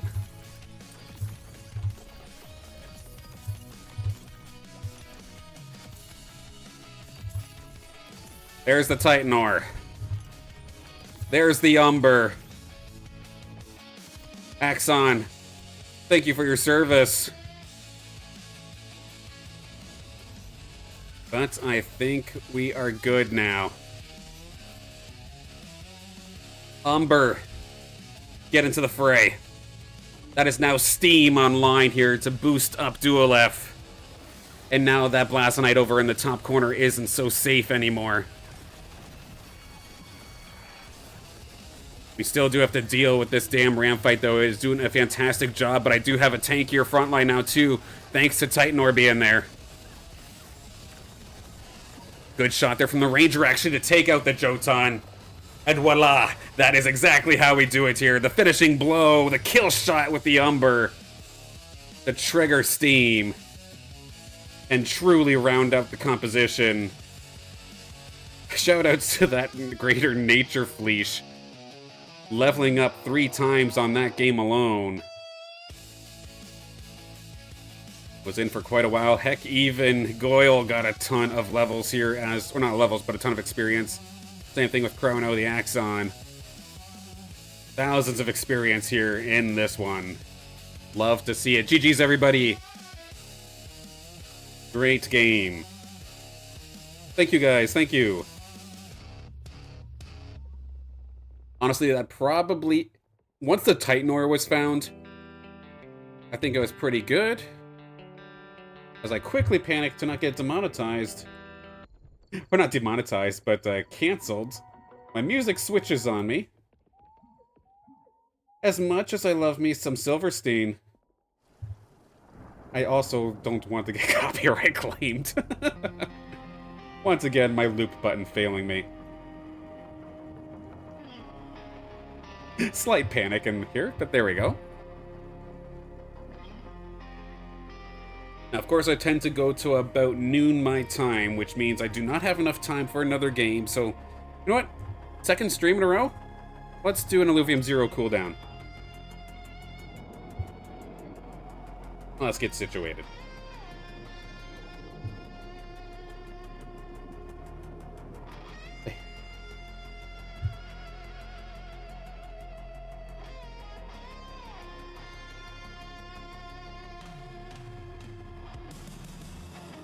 Had a pretty good day with Illuvium 0 yesterday. Did a bunch of upgrades onto one of my plots to at least get a bunch of power generators down. I was definitely neglecting that Brightland Steps plot for plot for a while. It was the one where I did my video rushing a new plot from nothing to a blueprint. That plot was, of course, extremely rushed and not optimized at all. I did a little bit of work yesterday and kind of got that at least up to the point where I now need level 9 on it.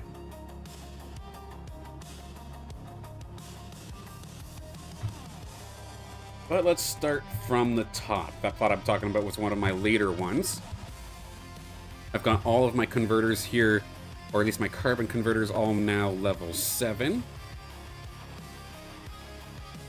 For whatever reason, I found that I was getting low on carbon way too often on this plot, so I'm happy to have this upgrade complete.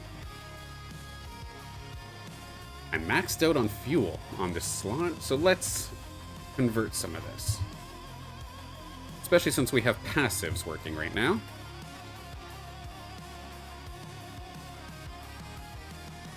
Now it's too low for me to actually convert with right now. And I'm almost full on carbon as well. It could get to the point where once the migration happens and the fuel rewards come back online, maybe this plot can actually burn? Maybe. I'm gonna make sure that I have everything upgraded first. But like in terms of fuel, I've got everything that I need. And sometimes be a little bit scarce in regards to my other resources, but that's just a matter of paying attention to the game more often. Maybe setting a few timers onto some of these critical plots. Because yeah, I'm basically camped out. The next thing would be, I guess, to upgrade this a little bit more.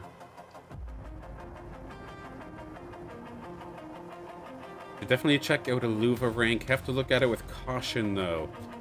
Some weird point calc and also... well, counted. Okay. I'll definitely see, because if there's a way that I can actually track players that are leveling up and on the come-up, that would definitely be enough for just interesting information. But heck, that could actually be a This Week in Illuvium kind of segment. But I will take caution, though, 100%. Whether people want me advertising what their teams look like is a whole nother story, but here's how I think about it. The media will post when a big trade happens between teams, right? For any other traditional sport. Player from one soccer team to another, or one football team to another.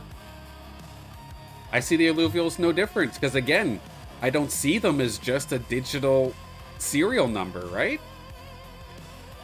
So if an Illuvial is caught or being raised or is now performing, that's just like a sports player. You can call me psychotic, and that's totally fine. I definitely understand it, but in terms of the attachment to the Illuvials, that's how I see it. For this plot, I have a couple of my tier 5 scanners going. Let's take a look, go down the list. Yesterday I had a good day. We did find a Dorius, which now leaves me with 4 more tier 5s to have to find. And they are as follows. Let me get my sheet out here real quick. The only ones I have left, flashbang warning. We have a Dualef, Titanor, Phosphorus, and Rampfire. Probably the hardest tier 5s that I have to find are the only biodata remaining. I have a seer. Why did that unclick? There we go. The only tier 5s that I have left to find. If I can somehow pull that off, I'll have every single biodata in the game. Will we get it today? Probably not. It's hard to do. But if we do, it'd be a pretty damn awesome miracle. Let's take a look. First scanner. Exalted App-on. I got excited for a second. But hey, I'll gladly accept the App-on. Anything else by chance? Nope, not on this plot. I need to convert more fuel, though. Otherwise, I'm going to run out for tomorrow. It's not very accurate, but it's not bad to get an idea about power levels. And an interesting monthly growth indicator. That's actually really cool. I like that. Alright. Sweet. I'll take a look off stream then. See what I can do. Is that something made by the community?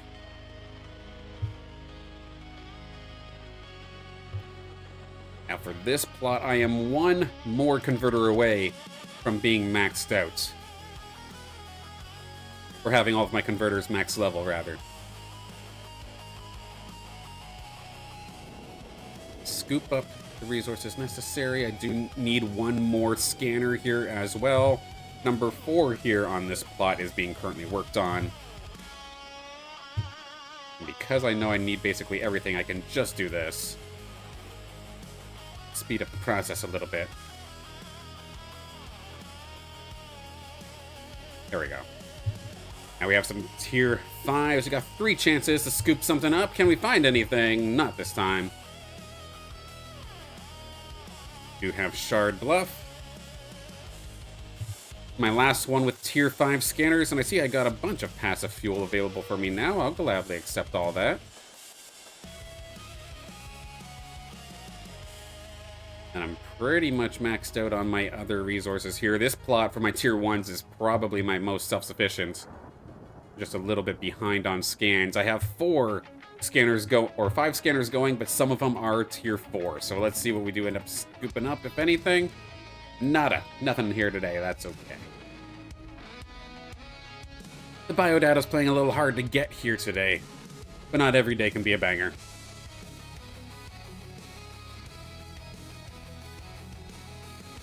And then this is what I'm talking about when I was talking about the morphopod stuff. Like, I would love to save where this city here, where I have pretty much everything that I want for the time being. But if I wanted to farm morphopods, let me just have like a couple dedicated areas where the plants can grow. And then if I want morphopods, I can chop them down and have a chance at getting one.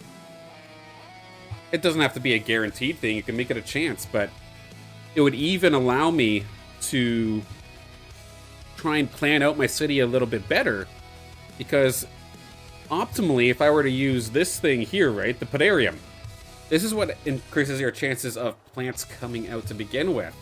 So if I had, say, this section completely open for the podarium to do work, that'd be another choice that I could potentially make to try and get morphopods, so I could get my 0-point transducers to go a little bit faster. And I don't think that'd be a crazy change, and it wouldn't screw over economy at all, I don't think. In the bigger grand scheme of things, I'm talking about damn morphopods here. Like, nobody's buying and selling that stuff, right? That's just supposed to be a, like, general game consumable.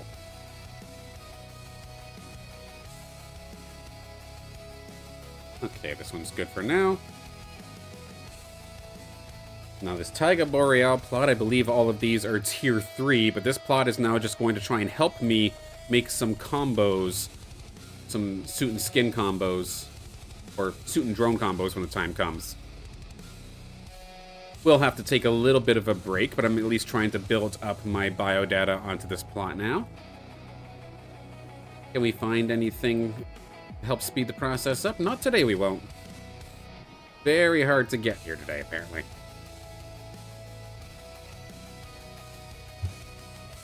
In regards to next week for streams, it will be a little bit odd, because again, it's going to be our first week without having anything for the Overworld, so it'll be a little bit of a learning experience here for myself, but at least we have plenty to talk about.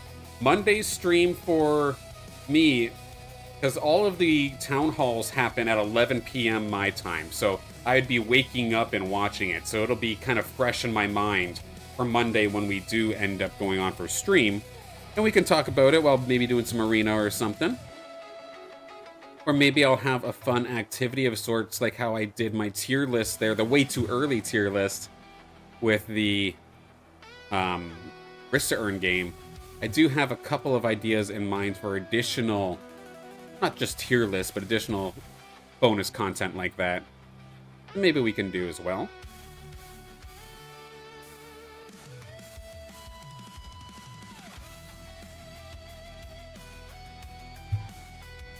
Do I have another one? We do right here. not enough to build. I need to some extra power here. Started getting a couple scanners here as well, just to help with combos, but I'm strictly trying to get these to level 5 first before I start scanning. And with this being my tier 3 plot, as we can see, fuel is in absolute abundance. No problem managing that.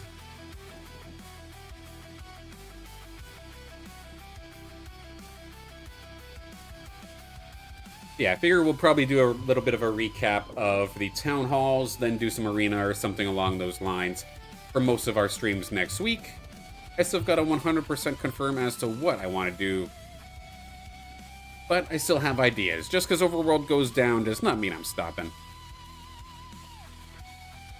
Gonna reset those and move on. That was the plot that I was talking about. I actually have these scanners. Granted, they're still level 3. I gotta bump them up higher. But at least I finally filled out everything to the point where most of my efficiencies are in the upper 140s or 150s, with the exception of this section here.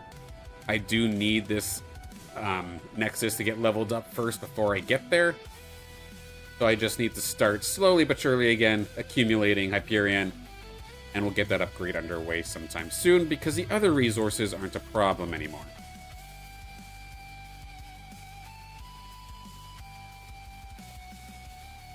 Quantum Fabricant being done now is awesome. That means that is going to be a level 6 Hyperion Extractor that I can start working on. But do I actually have the resources for it right now? What do I need to do to get to this? Let's see. I've got the proper fuel, but I need a ton of the other resources. So 4 million of the hydrogen and then 2 million silicon. Am I close to actually getting that? I mean, the hydrogen, yeah. And scoop up the passive silicone. I mean, we're gonna get close. We can potentially get it. There we go. Send the extractor off. In a day's time, this will be completely maxed out in regards to my fuel production. Or I guess I just need to do all of these Hyperion lathes up one more level, but at least in terms of the extractor, we'll be all set and golden. I think that is where we'll call it here for now. But the final thing that I wanted to mention also in regards to the Town Hall. So I was again talking about the Risks to Earn. The arena game then kind of showed up and I kind of lost track of my thoughts. But again, for the Risk to Earn in terms of my wish list, again, it was 2 things that I'm looking for. I'm hoping that they focus in and kind of decide as to who the audience is going to be. While I do believe that a Battle Royale Risk to Earn kind of game like this is possible and being a fun game in it just outright, I do understand that it's going to take a lot more work to get it to that point. So it'd be very, very rough to do, especially if they're splitting their focus between multiple games right now. So I just kind of want them to come out and say it. Like, is this a game that's meant to just be enjoyable as an actual game that does have risk and have some gamba elements to it? Or is this straight up just a degen gambling game? I'd love for them to just come out and say it. Obviously, I'm not going to use degen. And I only use the word degen because it's what I keep seeing kind of thrown in the Discord, like quote-unquote degen, just people throwing money around. They don't care about the alluvials or anything along those lines. It's just there to make money. That kind of game. Or is it actually supposed to be somewhat fun? Let's figure out what the audience is. That's what I'd love to know on Thursday. And with that, the casino reels and boosts. Because my biggest gripe about the game currently is that there is no way to get those boosts naturally in the battlefield. It's only at the very, very beginning by tapping your credit card and hoping for the best. That I do not like, but I would not be so aggrieved by it if there was a way that I can position my alluvial to go after those boosts in the field, whether it be off of, or chance of boost off of elimination, or whether it be an area that they have to walk over. Personally, I'm more in favor of the area you have to walk over, because that is something that you can plan for if you're looking to drop your alluvial into a certain position.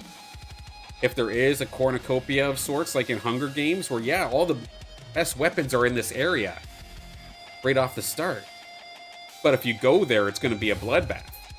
That's a risk-reward choice that the player can make. And I'm also not even opposed if there's something like that. If there is then an added random care package where meteor comes on down and all of a sudden there's a boost area on the ground. I'm okay with something like that as well. If there need to be a little bit of randomness in there, that's okay. Go for it. As long as there is a way where you can, by surprise or by strategy, get these boosts as well, I think it can make for not only just something for the casinos and the real, to make it, instead of pay to win, it's like pay for convenience. So it doesn't feel as egregious for people that want to spend and get their boosts.